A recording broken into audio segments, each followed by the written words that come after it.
दो भाग होते हैं, एक होता है आपका प्राइमरी भाग, दूसरा होता है सेकेंडरी भाग। और ये दोनों भाग स्थिर होते हैं। जब कोई मशीन के संपूर्ण भाग स्थिर होते हैं अर्थात मशीन में मेनली दो प्रकार के भाग होते हैं, एक प्राइमरी, दूसरा होता है सेकेंडरी। यानी ये दोनों भाग मशीन में उस मशीन को जैसे कि ट्रांसफार्मर, वही देखो आपका मोटर या जनरेटर। मोटर में क्या होता है कि एक भाग घूमता है जिसको हम रोटर कहते हैं, और स्टेटर में भी है, और जो भाग घूमता नहीं है उसको स्टेटर कहते हैं, यानी स्थिर भाग। उसी तरह जनरेटर में एक भाग आपका घूमता है, एक भाग स्थिर। यानी मोटर और जनरेटर का क्या है कि ये रोटरी भाग होती है, रोटरी मशीन होती है। वह बैटरी मशीन जो रोटरी मशीन कहलाती है मोटर और जनरेटर, और वह बैटरी मशीन जो आपका स्टैटिक भाग होते हैं, यानी दोनों भाग आपका स्थिर होता है, ये दोनों भाग स्थिर रहेंगे, उसको कहेंगे हम स्टैटिक मशीन। और यह मशीन ट्रांसफार्मर होती है। कैसे होती है? ये क्या पता है कि इसके दो कुंडल होते हैं, दोनों कुंडल किसी बंद पैक में स्टील का कास्ट आयरन का होता है, उसमें पूरा बंद रहता है और उसको कहा जाता है मुख्य टैंक। उसमें आयल भर दिया जाता है और उसमें कुंडलन बनाकर और उसको भर दिया जाता है। ये ट्रांसफार्मर होता है। ट्रांसफार्मर हमेशा फैराडे के लॉ पर कार्य करता है, फैराडे लॉ। और ये ट्रांसफार्मर हमेशा एसी पावर को ट्रांसफर करता है, डीसी से इसको कोई लेना देना नहीं। ट्रांसफार्मर हमेशा एसी को ट्रांसफर करता है, डीसी को नहीं। जैसे कि ये ट्रांसफार्मर हो गया, ये ट्रांसफार्मर की प्रथम कॉइल हो गया, ये देखिए प्राथमिक कॉइल यानी लो ट्रांसफार्मर का वो टर्मिनल जो बाहर निकलता है और ये सप्लाई से जुड़ जाते हैं उसको प्राथमिक कुंडल कहते हैं। और जो लोड के साथ जुड़ता है, जो लोड को दिया जाता है उसको द्वितीय कुंडल।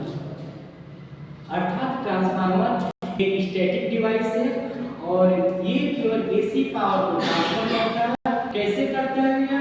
देखिए ट्रांसफार्मर को हम लगाते हैं इसलिए कि पावर को ट्रांसफर करें, वो भी एसी पावर। और ये पावर जैसे कि लो पावर होता है तो ट्रांसफार्मर अपने अंदर फ्लक्स इंड्यूस करके हाई पावर में कर देता है, या हाई पावर के साथ लो पावर में देता है। तो ट्रांसफार्मर अपने अंदर जो कुंडलन होती है उसके आधार पे हाई पावर को लो पावर में कर देता है। अर्थात ट्रांसफार्मर जो पावर को ट्रांसफर करता है यानी हाई पावर को लो पावर में और लो पावर को हाई पावर में ट्रांसफर करता है। ट्रांसफार्मर का मुख्य यही कार्य है। ट्रांसफार्मर के अंदर बहुत से इंस्ट्रूमेंट होते हैं, जैसे ग्लूकोज रिले हो गया, क्रूड हो गया, प्राथमिक कुंडलन हो गया, द्वितीय कुंडलन हो गया, ब्रीदर हो गया। कई प्रकार के जो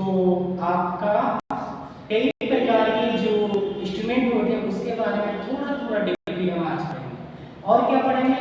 ट्रांसफार्मर के कितने प्रकार होते हैं, जैसे कि प्रथम वाले के लिए बताया गया है, द्वितीय में दिया गया, इसके रेशियो के आधार पर ट्रांसफार्मर का वर्गीकरण करते हैं। ये दो प्रकार का होता है, एक स्टेप डाउन एक स्टेप अप।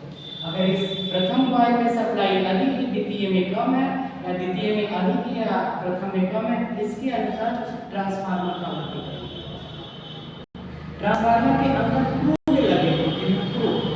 ये सिलिकॉन स्टील का, इसका काम क्या है? क्रूड का ये फ्लक्स के मार्ग को स्थापित करता है, और फ्लक्स के मार्ग को स्थापित करेंगे तो वो क्रूड के बारे में हमें पढ़ना है। ये चार प्रकार के जो लेटर्स होते हैं ABCD, ऐसे ही U L E और I के आकार के स्थान के पतले परत को काटकर एक दूसरे के ऊपर लेयर बनाकर और वार्निश से इंसुलेटेड एक दूसरे के कर और हम क्रूड बनाते हैं।